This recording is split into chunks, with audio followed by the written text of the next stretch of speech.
Hello and welcome. You are listening to the Gay with God podcast, a safe place for us to share our stories and support one another.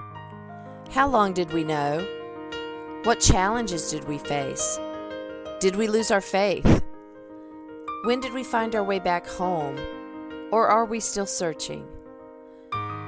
The stories you hear on this podcast will melt your heart and strengthen your belief that in God, all things are possible, and you can be authentically gay with the God of your understanding.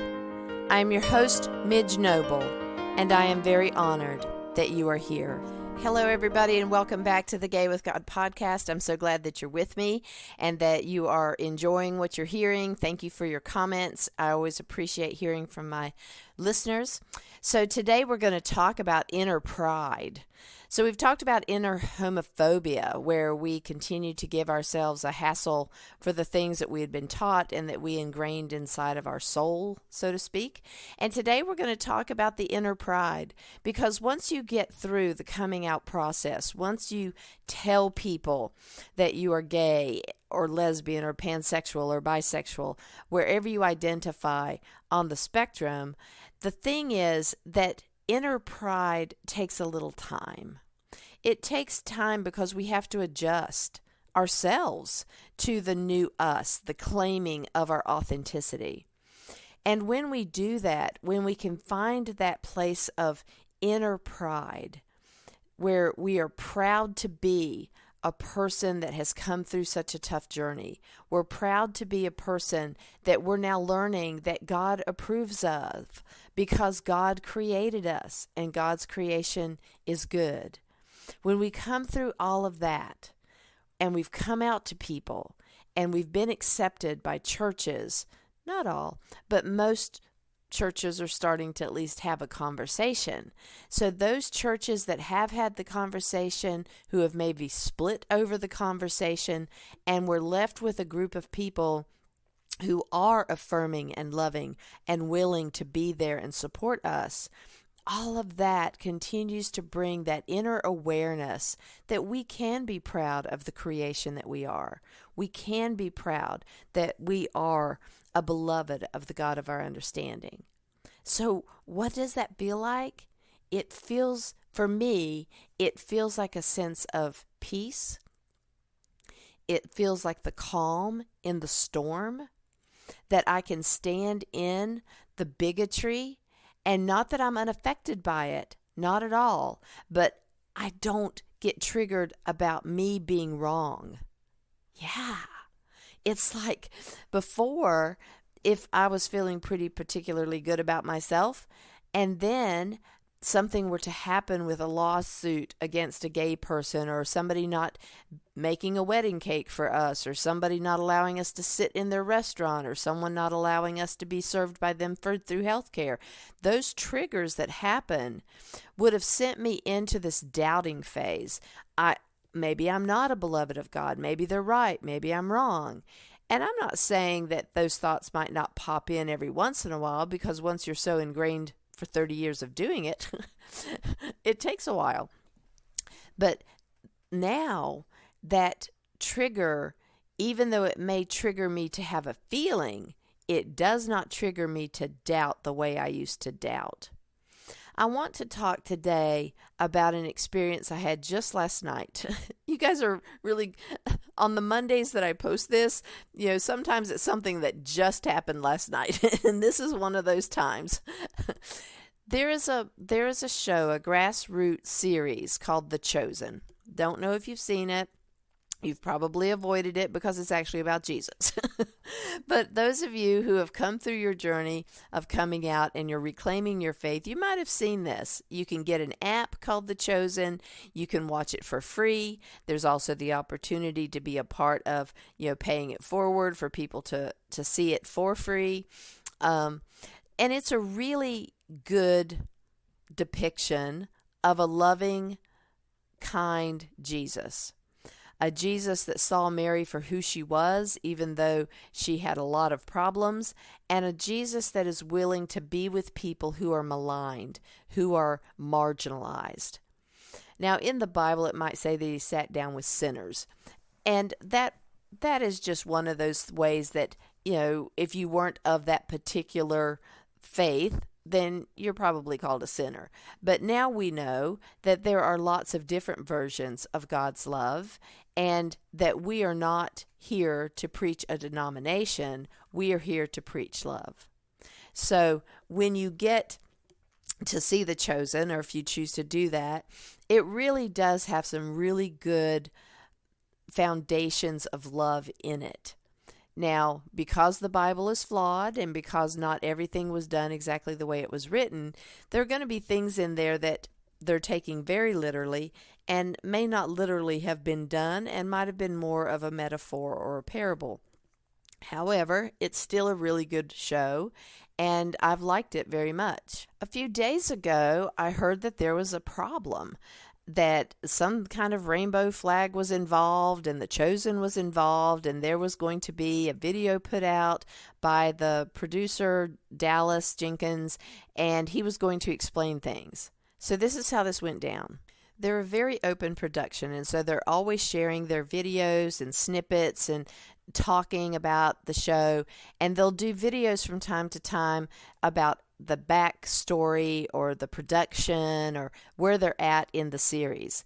And one of these videos that went out had some sort of an image of a pride flag in the background. As it turns out, it was actually a sticker, a pride flag sticker, that was on a crew member's equipment. And nobody caught it when they were editing and looking, because it was a very small, like 3-inch rainbow little sticker on somebody's equipment, and nobody caught it until somebody did. And you can only imagine. So The Chosen people went crazy, the ones that were watching it, and memes were going out about how now Dallas Jenkins, the producer and owner of this company, is waving pride flags, and they photoshopped things, and they did a lot of really nasty posts and inflammatory posts, which just ignited the religious base, basically. So then last night there was another live stream that was going to go out to answer specific questions and to go over this one more time to explain to people about production and what practices that Dallas has for hiring staff as far as actors or production crew members. And he's very clear about that. He does not hire because of gender, race, or beliefs. He hires people who can do quality work and make this production the best that it can possibly be. So there are people in his cast and on his production crews that may have different beliefs about who they pull for sports, or who their political candidate is, or whether or not they're gay or straight or somewhere on the LGBTQIA+ spectrum. He doesn't care about people's personal lives as far as hiring goes. I know he cares about his staff and he cares about his actors and actresses, but he is not caught up in, oh, I'm doing The Chosen, and so I can only have Christians on my production crew or in my cast. That is not what he's about. And I respect that. And so I understood what he was saying, but then as he continued to answer questions, it became clear to me that it continued to sound as if he really didn't have any belief that you could be gay with God. And so I sat with it. I was disturbed by a lot of the comments that were in the chat that evening. I was very upset that he didn't just come out and say that he does support his LGBTQIA+ actors or crew members. He actually made a statement that was different from that. So I decided that I was going to make a response. Now, I don't always make responses to posts that I don't think that I can do anything about. If my words are going to fall on deaf ears, sometimes I don't do it. However, I really felt that I had a right to speak up, and I wanted to speak up. I didn't want it to get into a war. I didn't want to try to necessarily convince anybody of anything, because that was not what this format was about. And I didn't even know if my response would even be seen. But I did make some responses about being gay with God and knowing that I was beloved by God in the chat. And I didn't get any pushback. So I don't know if anybody saw it or didn't see it because they streamed through pretty quickly. But then this morning I was still bugged by it. It still triggered me that there was an air of judgment that I felt, and that could have best been on my part because Dallas was being as open and transparent as he possibly could, and he is a very strong Christian. So this morning I still wasn't done with the conversations that I'd heard last night, and so I made the decision to write Dallas. Now, whether or not he's ever going to get this, I have no idea. But this is how I handled my concerns and how I stated them back to him. Good morning, Dallas. I saw your video regarding the Pride sticker, and I watched the live stream last night. I love The Chosen and how loving and affirming Jesus is portrayed. I also love that you are open to hiring qualified people to work openly and authentically. I grew up with a hellfire and brimstone preaching grandfather, and my paternal uncle was a preacher. I was taught in youth group homosexuality was like having sex with animals. Not true, by the way. Fearing hell and eternal damnation, I lived a lie for 30 years. I was suicidal and depressed most of my life until I died the day I accepted that I was born gay and was reborn into my authentic sexuality. I love that I was created to be me, and that includes embracing the truth that I am a lesbian. The comments in the chat on the live stream were clear that your target audience is full of people who were probably raised to believe that I am an abomination. It saddens me that fear stops people from digging into the original Greek and historical context to see that same-sex loving relationships are not what is condemned in the Bible, and that the Bible itself is riddled with issues because of faulty translations and the politics of the time. I write this to you because it took me so long to get back to church because of the religious and societal bigotry. The Chosen was just starting when the Holy Spirit started nudging me back to a relationship with God. I watched everything, every episode, every live stream, and I bawled when Jesus called Mary by name. I knew God did not see me as an abomination because I am God's creation, and God's creation is good. I know words matter, and so does the emissions of words. Once again last night I felt judged, not saying you directly judged me, by some of the comments in the chat and by what you didn't say. I don't presume to know your faith. It felt like you take the Bible literally and may believe I'm going to hell because you said you don't celebrate Pride.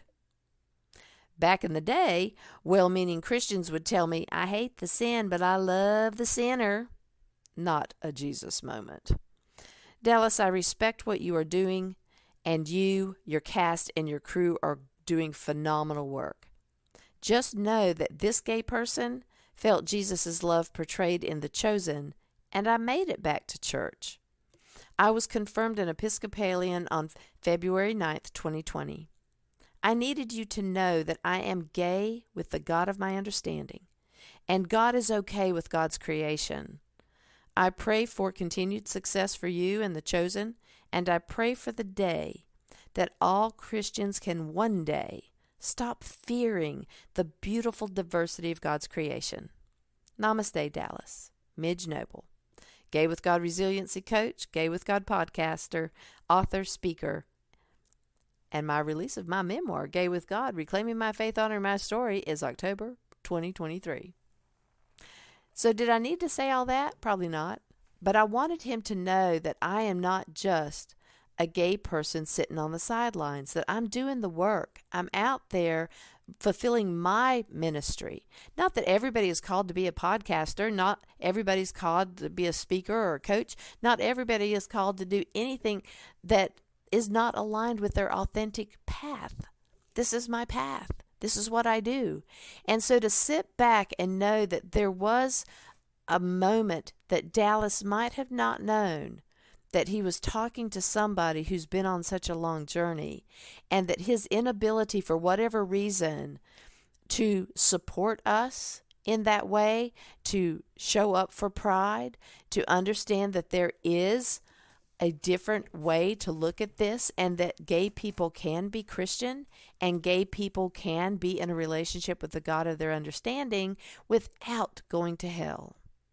I just couldn't not say it. But we do have the right to either speak up or to be silent. And when do we know when to do it? I think we need to really kind of pause before each time. I didn't write that directly last night.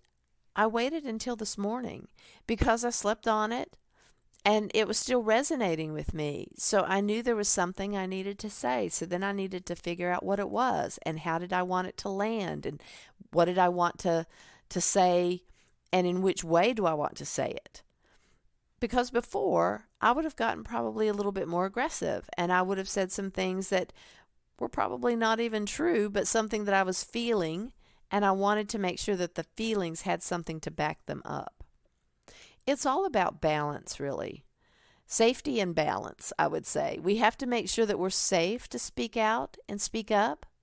We need to make sure that we have some support for ourselves if it doesn't go well.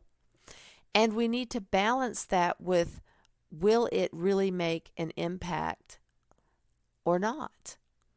And even if it's not going to make an impact, if you still feel led to say it, maybe there's a really different purpose that God has for that, for you to put it out there.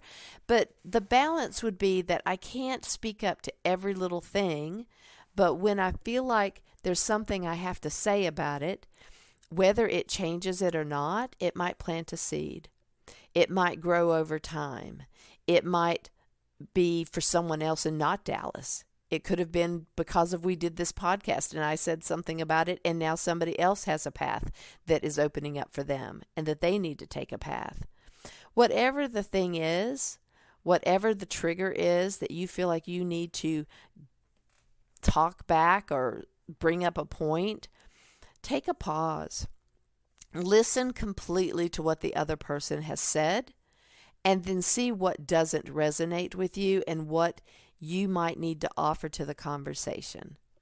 And I hope, above all hope, that we really do see a day where the religious community can step out of their fear and really start to look at why we are saying that the Bible has been mistranslated, that the whole target audience of this abomination thing was not toward same-sex loving couples. It was toward people who were raping people. It was about disrespecting another person, treating them lower than cows' bellies. And that's why laying down with a man is so derogatory, because that is similar to dominating sex over women. So we don't need to fight every fight, but we do need to have the balance of when can I speak up and be visible? When can I use my words? When can I use my LGBTQIA colors? When can I show people that they can be proud of their orientation and they can be proud of who they were created to be? There was a great meme on Facebook the other day that talked about that they don't wear their colors for themselves. They wear those colors during Pride Month and beyond, really, to show the person in their neighborhood that they're a safe house, to show some kid that is looking at a dress that you are a safe person and you're not judging them. When somebody sees the pride colors on us, there's home, that feeling of home. I can be with you because I know that you're one of me, that we are in this together. And so that's why I wear my colors, not only to let other people know that I am a safe place for them, but also that our community can find each other, really, because there are times that you really don't know if you're out there by yourself. And every once in a while you see someone that's either an ally or someone that's in the community themselves, and that you have a safe harbor there. And the more we wear our colors and the more we speak up and we have decent, loving conversations with people, we start to build community even where we didn't think community could be built. So I wanted Dallas to have my perspective. I wanted my voice to be heard. And I have no control over whether it was, is, or will be. But I felt complete after I said what I said. And yes, I said it. And I stand beside it. And I want that for you as well. take a moment today to figure out what your triggers are, what really gets you hot under the collar, what really bugs you about your neighborhood, your community, your state, whatever's happening politically. What are your triggers? And then if you can take a pause and feel the trigger, figure out what part of you may still need to be healed. Because we don't usually get triggered over things we've worked through and moved past. We may still feel, like I said, a feeling about it because it's coming up again, but it's not the same as an unhealed trigger. A healed trigger will still want to advocate and still not like hearing it and wonder, when, Lord, when will this be over? But it's not the same as going back and reverting back to doubting yourself or feeling suicidal. So what brings up those feelings of inner homophobia, doubt, or some kind of trigger that really makes you feel like you're not good enough or not Christian enough? Find those, and then make sure that you go to your support system or find a support system, a coach or a therapist or whoever you need to work with that can help you unpack that and be that safe harbor for you. We all need it from time to time, and I hope that you'll invest your time in yourself today. Thank you, everybody, for sharing this time with me. And if you would like more information about me, my coaching business, or any of the other things I'm doing, go to the show page at empoweredmidge.podbean.com, and you can see any notes about this podcast. You can also go directly to my website, gaywithgod.com, and you can see everything that I'm doing, and you can link up with me. Check out the Facebook group that I'm running, Gay with God, where we do a monthly group entitled My Faith Journey, and that group is actually meeting tonight at 6:30. So if you are able to jump online and ask to join the Gay with God group, answer all the questions so that I can let you come on the inside, and that's where you can find the Zoom link for tonight's Faith Journey group at 6:30. I also have my monthly Ask Me Anything coming back up in July. Stay tuned to the Gay with God Facebook group or my personal Facebook page, Midge Noble, because I'm going to have to change that date because I'll be at the Wild Goose Festival that week, and on that Thursday I'll just be getting to the festival and getting things set up, because on July 14th at 10 o'clock in the morning I'll be doing a live taping of this Gay with God podcast, so that's exciting. And so you'll be able to hear the live taping after they send me the link at some point, so I'll be posting that. I am also on track to have my production of the Memoir GAY with God, Reclaiming My Faith, Honoring My Story, on time, set to release in October 2023, and it might even be coming out a tad bit early, but I don't know. So stay tuned to all of that, and if you are in a place somewhere close to the state of North Carolina, I would love for you to consider hosting a book launch party for me or a speaking engagement, either at your church or with a group of your friends or whatever you are doing that would be able to bring community together. If you know of some free spots where we can have a book launch, I would love to come to your community and do that with you, or we could set something up on Zoom. So reach out to me at empoweredmidge@gmail.com and let me know. Let's get together come October and launch this thing. I appreciate each of you, and if you are listening to this podcast and are questioning whether you can be gay and be in a relationship with the God of your understanding, if you identify as LGBTQIA+, are not even sure if you are gay, God has always been within you. Even when you didn't know it, you have always been gay with God. Thank you, everybody. Stay tuned to see how you can join the Gay with God community, and as always, you are loved.